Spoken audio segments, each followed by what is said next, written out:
All right, through the magic of radio, each and every day we check in with Alex Stone, who is in Pyeongchang, South Korea, the site of the 23rd Olympic Games. Good morning, Alex Stone.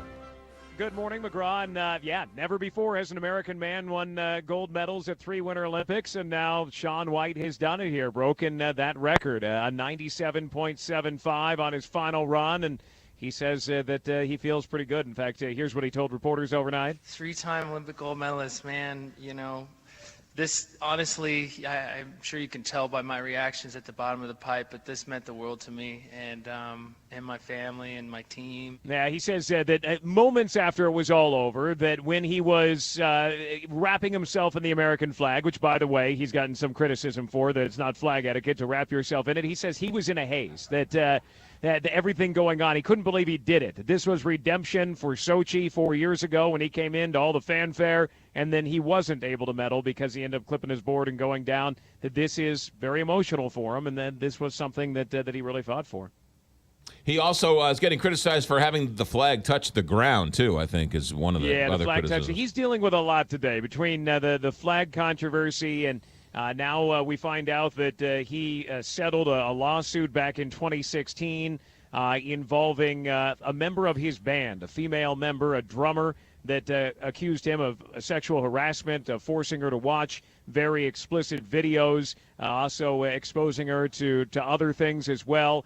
He was asked about that, and this is the only comment he had to say about that lawsuit right after he had won the gold. I am who I am, and I'm proud of who I am, and my friends love me and vouch for me, and I think that stands on its own. Our Matt Gutman said, okay, but do you want to talk about the lawsuit? And he said, I'm not going to talk about gossip, is what he talked about it. And Matt pressed again, and then Matt was shut down by the moderator of the news conference saying, we're not here to talk about this. We're here to talk about the Olympics, and they moved on at that point. So on this day, when it seems like he should be celebrating this gold win, now news of this lawsuit from 2 years ago. Yeah, the last place you want to ask a question is during a news conference. You prefer to ask it when he's at the top of the hill getting ready for his last run. I'm sorry. That was an editorial comment. I apologize. But he did do it in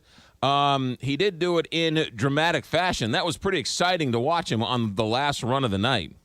Yeah, and the first run, so-so. Second run, no good. Third run, look what he was able to do. 97.75 out of 100, and he knew right when he was done that he had it. You could see on his face that he knew unless there was something funky with the scoring that he was likely going to be the gold medal winner right there, and now he is. Yeah. All right, so weather, that's been a major part of this story for the Olympics. Has it gotten any better? Unfortunately, no. It has warmed up a tiny bit, but still the winds, which are the problem, 50-mile-an-hour winds, it's still very, very windy. Today, in fact, they had to postpone the biathlon. They had to postpone some more alpine events. Men's and women's that were delayed over the weekend. They are scheduled to run, but will they have to delay them again? Nobody knows because the wind continues on. The meteorologists keep saying, okay, no, it's going to get better, it's going to get better. And then it doesn't get better. And the wind every day we wake up is still just gusting. And they need to get these events in. Time is ticking by. They're going to have a very back-heavy schedule here pretty quickly. They hope to be able to get in the Alpine events tomorrow, but they honestly don't know because it continues to be so windy. It's also going to be a major problem TV-wise, news-wise, right? I mean, it's these events are spread out for a reason. Now they're all going to be jammed together. It's going to be a giant bottleneck when it comes to TV and all the news coverage.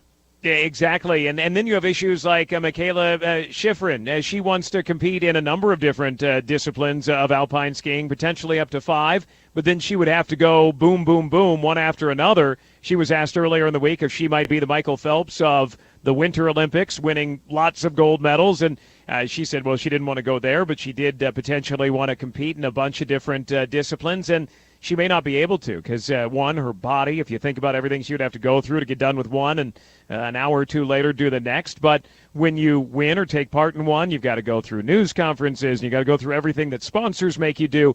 It would be very difficult. So it really messes up the schedule for her as well. Alex Stone, ABC News correspondent, each and every day. We'll check in with him at 7:05. Get some sleep, Alex. Thanks for checking in. Have a good day. You got it. Thanks.